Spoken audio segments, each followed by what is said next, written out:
Bonjour, ici Jonathan. Et Mylène. Voici l'actualité nationale. Politique. Un sondage pour les élections de 2017.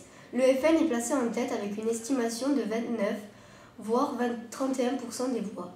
Mais au second tour, le sondage montre qu'elle serait nettement battue, avec au mieux 40% des voix. La députée Véronique Massonneau a proposé à l'Assemblée un texte sur l'euthanasie pour légaliser l'euthanasie et au suicide assisté.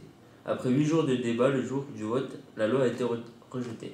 Agriculture. Stéphane Le Foll, le ministre de l'Agriculture, exige 25% en moins de pesticides. Pour y parvenir, le ministre compte d'abord étendre le réseau de fermes pionnières. Sur le sujet qui... Mylène. Laisse. On va couper, continue. J'étais où, moi? Reprends le sujet. Reprends le sujet que tu disais. Agriculture. Stéphane... Vas-y, Jonathan. Et je lui fais celui-là. Vas-y. Agriculture. Stéphane Le Foll, le ministre de l'Agriculture, exige 25% en moins de pesticides. Pour y parvenir, le ministre compte d'abord étendre le réseau de fermes pionnières sur le sujet qui ont vu l'utilisation des pesticides baisser en moyenne de 12% en 2013. Économie. Amazon. Le site de vente par Internet repasse dans le vert après avoir passé une année difficile. Ils réussissent à faire... J'en veux plus. Mylène, je veux pas le faire. Je peux pas.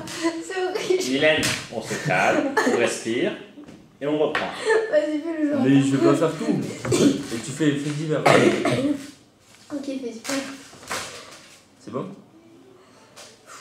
Économie. Amazon, le site de vente par Internet, repasse dans le vert après avoir passé une année difficile. Ils réussissent à faire des bénéfices au 4e trimestre 2014, après 2 trimestres de pertes.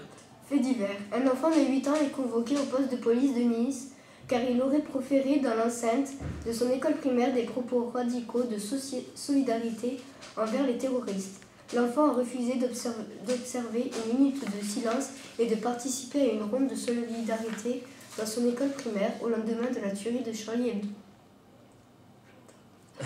Un joueur de moins de 25 ans à Gironde gagne le jackpot de 17 millions d'euros à l'euro million.